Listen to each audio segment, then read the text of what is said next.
दोस्तों, जब से रशिया यूक्रेन वॉर हुआ है, ऑयल मार्केट बड़ा वोलेटाइल हो चुका है। आपने देखा होगा पिछले 1 से 1.5 साल में ऑयल प्राइसेस की बात करें तो बड़े वोलेटाइल रहे हैं, फ्लक्चुएट किए हैं। जिसमें हमने देखा है कि किस प्रकार से रशिया हमें कभी डिस्काउंट देता है तो कभी हम मिन्नतें करते हैं कि डिस्काउंट जो वो दे रहा है वो और बढ़ाए। वैसे ही अगर आप देखें तो सऊदी अरेबिया और रशिया मिलके ऑयल मार्केट को भी बहुत ज़्यादा मैनिपुलेट कर रहे हैं अंडर दी ओपेक प्लस। दोस्तों, ये सब बंद होने वाला है क्योंकि एक बहुत बड़ा ऑयल प्रोड्यूसर वापस से मार्केट में आने जा रहा है और वो इंडिया को पास्ट में भी डिस्काउंटेड ऑयल दिया है और वापस देने वाला है। यानी कि अब रशिया की खुशामद करने की आवश्यकता नहीं है, अरब कंट्रीज भी अब गमगीन होने वाले हैं। क्या हुआ है दोस्तों, आपको मैं बताता हूं। जैसा आप यहां पर न्यूज में पढ़ सकते हैं, इंडियन रिफाइनर्स आने वाले दिनों में वेनेजुएला से आने वाला क्रूड ऑयल सिक्योर करने वाले हैं। कहा जा रहा है डिस्काउंटेड प्राइसेस में वेनेजुएला भारत को क्रूड ऑयल देने वाला है। तो दोस्तों, यहां पे अगर हम न्यूज की बात करें तो अचानक से वेनेजुएला का क्रूड ऑयल कहां से टपक गया। दोस्तों, हुआ यूं है, जब से रशिया यूक्रेन वॉर हुआ है, अमेरिका भी एक बात समझ रहा है, रशिया पे अगर नकेल कसनी होगी तो एनर्जी का ऑल्टरनेटिव लेकर के आना होगा। और वेनेजुएला से बेहतर ऑल्टरनेटिव क्या हो सकता है। उसी को ध्यान में रखते हुए वेनेजुएला के ऊपर जो यूएस ने सैंक्शंस लगा रखे थे, जिस वजह से इंटरनेशनल मार्केट में वेनेजुएला का ऑयल नहीं पहुंच पा रहा था, अब यूएस ने कहा है कि वो सैंक्शंस बंद होने वाले हैं 6 महीने के लिए। काफी ज्यादा ऑयल पे जो सैंक्शंस हैं वो हट गए हैं, यानी कि आने वाले 6 महीने के लिए वेनेजुएला का ऑयल दुनिया तक पहुंचेगा। 6 महीने के बाद क्या होगा आपको बता देता हूं, ये subject to terms and condition है। वेनेजुएला जो प्रॉमिस किया है वो प्रोमिसेस यदि वो निभाता रहा तो सैंक्शंस हट जाएंगे पूर्ण रूप से। यानी कि बेसिकली क्या प्रॉमिस किया है, अगले साल वेनेजुएला का चुनाव है और वेनेजुएला के जो करंट रूलर हैं उन्होंने कह दिया है कि भाई इंटरनेशनल ऑब्जर्वर्स की देख रेख में वो चुनाव होने वाला है और अगर वो हुआ तो वेनेजुएला से क्रूड ऑयल अब पूर्ण रूप से दुनिया में आता रहेगा। अब दोस्तों, इसमें इंडिया के लिए क्या बेनिफिट है, सबसे पहले आपको बता देता हूं। इंडिया वेनेजुएला का कोई नया बायर नहीं है, पुराना बायर है। प्री सैंक्शंस पीरियड में यदि जाएं 2017 से 2019 के बीच में, भारत साला अगर आप देखें कितना ऑयल वहां से इंपोर्ट करता था तो वो करीबन 3 लाख बैरल प्रति दिन था। दोस्तों, ये मेजरली प्राइवेट रिफाइनर्स प्रोक्योर किया करते थे और इंडिया का 5 से 7% का टोटल क्रूड ऑयल का जो खपत था वो वेनेजुएला से ही हो रहा था। अब हालात ऐसे हो गए हैं कि और बढ़ सकता है। क्यों, आपको समझ आ जाएगा। दोस्तों, हो सकता है आप वेनेजुएला ना जानते हो तो साउथ अमेरिका में यदि आप उत्तर की ओर देखें तो आपको ये जो देश देखने मिल रहा है यही है वेनेजुएला। अब अगर हम वेनेजुएला की बात करें तो सबसे पहले वो डिस्काउंट क्यों देता है।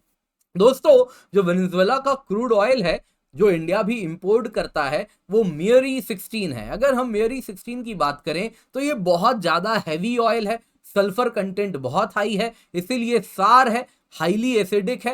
एवरेज एपीआई ग्रेविटी इसकी 16 है। एपीआई ग्रेविटी ऑयल कितना भारी है या हल्का ये बताता है, नंबर जितना कम होता है वो ऑयल उतना ज्यादा भारी होता है। यदि आप इसकी ब्रेंट से तुलना करें तो वो 38 के आसपास है। डब्ल्यूटीआई क्रूड की बात करें तो वो 40 के आसपास है। यानी कि अगर आप वेनेजुएला का तेल देखें तो बहुत ज्यादा भारी है, 2 गुना से भी अधिक भारी है बाकी के जो हल्के ऑयल जो दुनिया में बेचा जाता है, ब्रेंट हो गया, डब्ल्यूटीआई हो गया, उससे तुलना करें।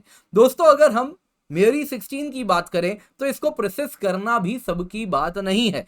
ये बहुत ही कॉम्प्लेक्स प्रोसेस के थ्रू गुजरता है जो कि अपने आप में बड़ा चैलेंजिंग होता है और इसीलिए वेनेजुएला का जो क्रूड है उसके जो खरीदार हैं वो बड़े लिमिटेड हैं और इसी वजह से वो सब्सटैंशियल डिस्काउंट भी देता है। दोस्तों, जब प्रोसेसिंग की बात होगी तो साधारण रिफाइनरी में आप वेनेजुएला का हैवी तेल जो आ रहा है उसको रिफाइन नहीं कर सकते, कोकर यूनिट्स लगते हैं। दोस्तों, ऑयल रिफाइनरी में ये जो आप तस्वीर देख रहे हैं ये एक एक्चुअल कोकर यूनिट की ही तस्वीर है जो आपको यहां पर मैं दिखा रहा हूं। दोस्तों, कोकर यूनिट में क्या होता है, इनिशियल नॉर्मल रिफाइनरी में जैसे क्रूड ऑयल का डिस्टिलेशन होता है उसके बाद जो रेसिडुअल ऑयल बच जाता है वो इस कोकर यूनिट में डाला जाता है, जिसमें इसकी further high temperature high heat में इसकी क्रैकिंग की जाती है और उसके बाद आपके लिए काम का क्या है, हाइयर वैल्यू प्रोडक्ट्स जैसे कि ब्यूटेन, मिथेन, ये सारे जो हाइड्रोकार्बन गैसेस हैं वो निकाले जाते हैं, नेफ्ता निकाला जाता है, light and heavy gas oil निकाला जाता है, और लास्ट में जो रेसिड्यू बचता है वो होता है पेट्रोलियम कोक, जो कि कोयले के जैसा कोल लाइक मटेरियल होता है, जो कि डायरेक्टली बर्न किया जाया जा सकता है एनर्जी के लिए, फ्यूल इनपुट के जैसा, या फिर ये कुछ इंडस्ट्रीज में फर्टिलाइजर वगैरह, कुछ स्टील इंडस्ट्री में as a raw material, as a input भी इस्तेमाल कर सकते हैं। तो दोस्तों भारत की बात करें तो जो कोकिंग यूनिट इंडिया में कुछ लिमिटेड रिफाइनरीज में ही अवेलेबल है। ये वही रिफाइनरीज हैं जो रशिया का, आपको याद होगा, यूराल्स लाने के लिए जाने जाते हैं, क्योंकि यूराल भी अगर आप देखें तो ऐसा ही हैवी ऑयल है। तो दोस्तों अगर आप देखें तो वाडीनार जो कि नायरा में है, वाडीनार अगर आप देखें तो यहां पर आप देख सकते हैं आप नायरा का है, नायरा यहां पे आप देख पाएंगे दोस्तों। इसको मैं जरा जूम इन करके आपको दिखाता हूं सो दैट आप बेहतर देख पाएं। तो यहां पर आप जो देख रहे हैं दोस्तों, इस प्रकार से यहां पे नायरा का वाडीनार रिफाइनरी है। वैसे ही रिलायंस का ये जो जामनगर में रिफाइनरी है, ये सभी अगर आप देखें तो प्रोसेसिंग करने की क्षमता रखते हैं, यहां पे कोकिंग यूनिट्स मौजूद हैं। वैसे ही आईओसीएल का जो पारादीप में रिफाइनरी है, वो भी अगर आप देखें तो कोकिंग यूनिट वहां पर मौजूद है। यानी कि ये वो रिफाइनरीज है जो ऑलरेडी बहुत बड़े रिफाइनरीज हैं और यहाँ पे कोकिंग यूनिट मौजूद है। तो ये वेनेजुएला का ऑयल सस्ते में ला पाएंगे और रशिया की जो मोनोपोली थी सस्ते ऑयल पे, वो खत्म हो जाएगी। यही एग्जैक्टली जो यूएस भी चाहता था। पर दोस्तों यहां पे आपको बता देता हूं, इस वक्त कुछ चैलेंजेस भी हैं। जो ऑलरेडी कोकर कॉम्प्लेक्सेस हैं हमारे इन रिफाइनरीज में, जो जैसा मैंने आपको बताया वाडीनार में, जामनगर में, पारादीप में, ये सब फुल कैपेसिटी पे ऑपरेट कर रहे हैं। रादर कुछ refinery at times over capacity में भी काम किए हैं, जिस वजह से अगर आप देखें तो high sulphur Russian Urals crude को ये प्रोसेस कर रहे हैं। भारत रिकॉर्ड मार्जिन में इन तेल को भी ला रहा है, तो बहुत ज्यादा प्रोसेसिंग भी हो रही है, जिस वजह से जो वेनेजुएला से तेल आएगा उसके लिए इस वक्त लिमिटेड रूम है। लेकिन इसका मतलब क्या है, रशिया और वेनेजुएला में अब होने वाली है एक जंग कि कौन ज्यादा डिस्काउंट देगा, भारत वहीं से लाएगा। जाहिर सी बात है रशिया के ऊपर और भी सैंक्शंस हैं, तो रशिया को डिस्काउंट मार्जिन और ज्यादा बढ़ाना पड़ेगा।